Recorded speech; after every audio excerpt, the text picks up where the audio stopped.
श्री साईं ने शिरडी यात्रा के उदाहरण के लिए आम का पेड़ ही क्यों चुना? ओम साईं राम श्रोताओं, आपका दिन मंगलमय हो। इस चैनल पर आप साईं सचरित्र का शॉर्ट सारांश तो सुन ही रहे हैं और तहे दिल से आपको धन्यवाद कि बहुत ही अच्छा रिस्पांस भी दे रहे हैं। बाबा की ही प्रेरणा से अब से हर मंगलवार को आप सुन पाएंगे बाबा द्वारा उनके देह काल में दी गई छोटी छोटी किंतु बेहद महत्वपूर्ण सीख।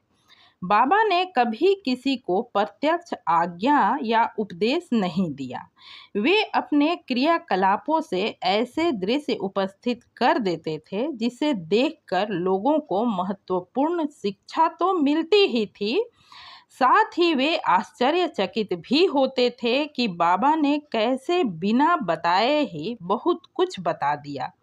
पर श्रोताओं, जरा सोचिए, क्या श्री साईं सरीखे अवतार की हर बात, हर लीला को हम समझ पाए हैं? नहीं, बिल्कुल नहीं। आज भी उनकी लीला, उनकी सीख को समझने समझाने का काम जारी है और रहती दुनिया तक यह काम होता ही रहेगा। तो ऐसे ही कुछ कहे अनकहे को बाबा के आशीर्वाद और अपनी क्षमता अनुसार मैं आपके सामने रखने का प्रयास करूंगी, जो 5 मिनट से कम समय का ही होगा। पर आपसे विनम्र आग्रह है कि मात्र इतना सा समय निकालकर वीडियो को पूरा अवश्य सुने, वरना आप कुछ भी समझ नहीं पाएंगे। यूं भी धार्मिक बातें अधूरा सुनना शुभ नहीं होता। आज का सवाल, श्री साईं ने शिरडी यात्रा के उदाहरण के लिए आम के पेड़ को ही क्यों चुना? श्रोताओं, हम सबके मन में कभी न कभी यह एक सहज सवाल उठता ही है कि जो लोग बाबा से जुड़ते हैं, शिरडी जाते हैं, क्या उन सब की सभी मनोकामनाएं पूरी हो जाती है? इसका जवाब सचरित्र के अध्याय 25 में दिया गया है। बाबा जब देह काल में शिरडी में निवास कर रहे थे, उनके एक भक्त दामू अन्ना कासार ने उनसे ठीक यही सवाल किया था, जिसका जवाब बाबा ने बड़े ही सुंदर और स्पष्ट शब्दों में दिया है। उन्होंने कहा, मंजरी लगे आमों को देखो, क्या सारे ही फल बनते हैं?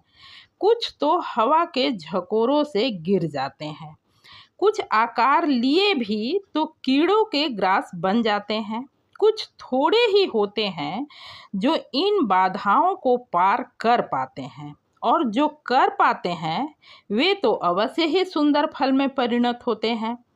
श्रोताओं, बाबा के सांकेतिक शब्दों को थोड़ा सा और सहज करते हैं। आम का पेड़ ही इसलिए कि यह पेड़ प्रायः सभी जगहों पर आसानी से पाया जाता है और साथ ही यह फल सभी को प्रिय भी होता है।